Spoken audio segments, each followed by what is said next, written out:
आप जानते हैं कि इन बातों पर आपको वोट मिलेंगे। आप तो समाधान होने चाहिए, आप समस्या नहीं है।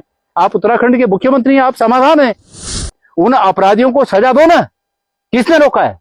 लेकिन इसको जगह जगह जाकर, रुद्रप्रयाग में जाकर, केदारनाथ में जाकर, कुमाऊं में जाकर, उत्तरकाशी जाकर, अल्मोड़ा जाकर एक ही बात है, बाकी समस्याएं हल हो गई हैं। उस समय अंकिता भंडारी को यह पता नहीं था कि मेरी हत्या हो जाएगी। आपने जांच की रिपोर्टें देखी होंगी और उसके बाद आपने कहा होगा कि ये कोई वीआईपी था ही नहीं। और माननीय मुख्यमंत्री जी, ये नाकामी की कालिख आपके माथे पर तब तक अंकित रहेगी। बेरोजगारी खत्म हो गई है, महंगाई कम हो गई है, भ्रष्टाचार चरम पर है आपकी सरकार में, वो आपको नजर नहीं आ रहा है। और उसके बाद ये फजूल की बातों पे लगे हुए, कहां लेके जाना चाहते हो आप इस उत्तराखंड को? मैं इस बात को नहीं समझ पा रहा हूं, इसलिए खबरदार। दोस्तों नमस्कार। उत्तराखंड कांग्रेस के वरिष्ठ नेता, पूर्व प्रदेश अध्यक्ष, पूर्व विधायक गणेश गोदयाल ने एक बार फिर से अपने चित परिचित अंदाज में मुख्यमंत्री पुष्कर सिंह धामी पर तीखा निशाना साधा है, कड़े सवाल पूछे हैं और काफी आक्रोशित नजर आए हैं। गणेश गोदयाल के मुताबिक मुख्यमंत्री पुष्कर सिंह धामी ने कल एक टीवी चैनल पर इंटरव्यू के दौरान ये कहा कि अंकिता भंडारी हत्याकांड में कोई वीआईपी है ही नहीं। गणेश गोदयाल इस पर काफ़ी आक्रोशित नजर आए और उन्होंने कहा कि अंकिता भंडारी हत्याकांड में सबसे पहले वीआईपी का जिक्र किसने किया, मुख्यमंत्री पुष्कर सिंह धामी को ये मालूम ही नहीं है।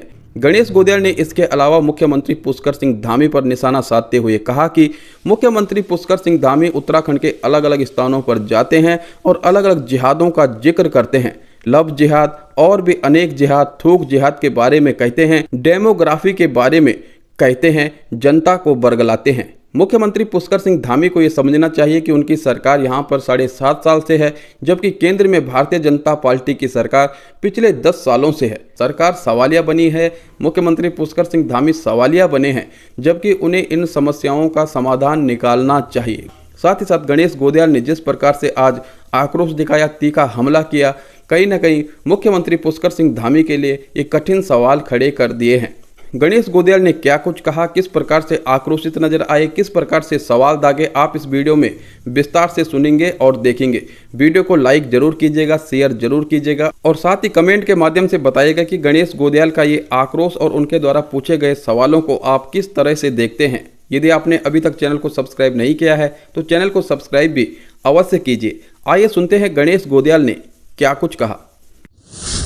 उत्तराखंड के हमारे माननीय मुख्यमंत्री पुष्कर सिंह धामी जी का एक इंटरव्यू कल शाम को मैं देख रहा था। किसी पत्रकार को उन्होंने एक काफी लंबा करीब आधे घंटे का इंटरव्यू दिया और उस आधे घंटे के इंटरव्यू पर कुछ बातों पर मुझे सख्त आपत्ति है। और मैं समझता हूं कि जो भी व्यक्ति उत्तराखंड का हितैषी होगा, सिर्फ मैं ही नहीं, उन तमाम लोगों को उनके इस वक्तव्य पर ऐतराज अवश्य होगा, जिसमें उन्होंने कहा कि अंकिता भंडारी हत्याकांड में वीआईपी कोई था ही नहीं। जब माननीय मुख्यमंत्री जी ने ये तथ्य सार्वजनिक कर दिया है, जो कि इन्वेस्टिगेशन का पार्ट था, उसको उन्होंने ये सार्वजनिक कर दिया है कि उस प्रकरण में, उस हत्याकांड में वीआईपी कोई था ही नहीं, तो मैं समझता हूं कि हमारा माननीय मुख्यमंत्री जी से कुछ सवाल करना लाजिमी है और ये समय के पन्नों पर अंकित होना चाहिए कि इस हत्याकांड में किस व्यक्ति ने क्या बातें कही थी और किस व्यक्ति ने उन बातों पर क्या क्या सवाल किए। मैं माननीय मुख्यमंत्री जी सवाल करना चाहता हूं कि माननीय मुख्यमंत्री जी, निश्चित रूप में अगर आपने ये बात कही है कि उस प्रकरण में वीआईपी कोई था ही नहीं, तो निश्चित रूप में आपने इसका गहन अध्ययन किया होगा, आपने जांच की रिपोर्टें देखी होंगी और उसके बाद आपने कहा होगा कि ये कोई वीआईपी था ही नहीं। आपको शायद ये बात पता नहीं है कि ये वीआईपी का शब्द आया कहां से।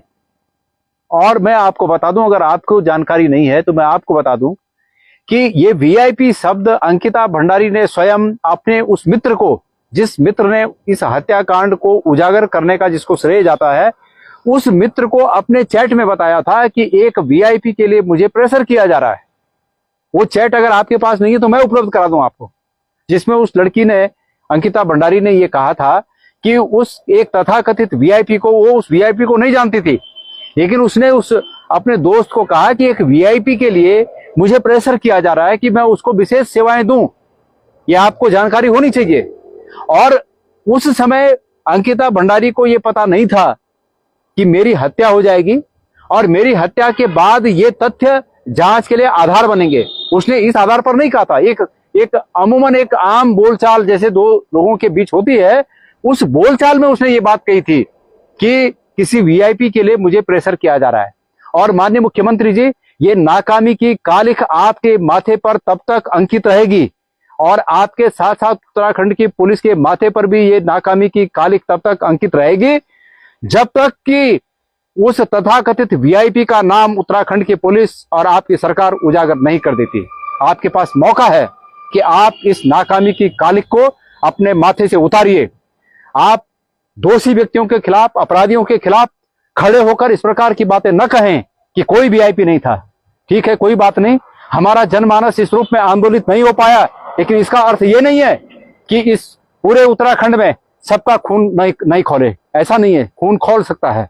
इसलिए इस प्रकार की बातें आप न करें। आजकल मैंने देखा आप जहां कहां जाकर कह रहे हैं कि लव जिहाद हो गया और क्या क्या जिहादों का नाम ले रहे हैं आप। मुझे तो उतने जिहादों के नाम भी याद नहीं। थूक जिहाद हो गया, डेमोग्राफिक चेंज हो गया।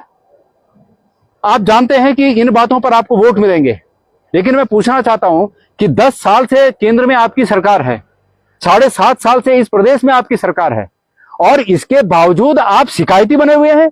अरे भाई, आप जो है शिकायती नहीं होने चाहिए। आप समस्या को सामने रख रहे हैं। आप तो समाधान होने चाहिए। आप समस्या नहीं है। आप उत्तराखंड के मुख्यमंत्री हैं, आप समाधान हैं। 7 साल 7.5 साल से आपकी सरकार यहाँ है, पिछले 10 सालों से केंद्र में आपकी सरकार है और उसके बाद आप बोल रहे हो कि लव जिहाद हो गया, थूक जिहाद हो गया। अरे भाई, जो अपराधी हैं उन अपराधियों को सजा दो ना, किसने रोका है? लेकिन इसको जगह जगह जाकर, रुद्रप्रयाग में जाकर, केदारनाथ में जाकर, कुमाऊं में जाकर, उत्तरकाशी जाकर, अल्मोड़ा जाकर एक ही बात है। बाकी समस्याएं हल हो गई हैं, बेरोजगारी खत्म हो गई है, महंगाई कम हो गई है, भ्रष्टाचार चरम पर है आपकी सरकार में, वो आपको नजर नहीं आ रहा है। और उसके बाद ये फजूल की बातों पे लगे हुए। कहां लेके जाना चाहते हो आप इस उत्तराखंड को? मैं इस बात को नहीं समझ पा रहा हूं।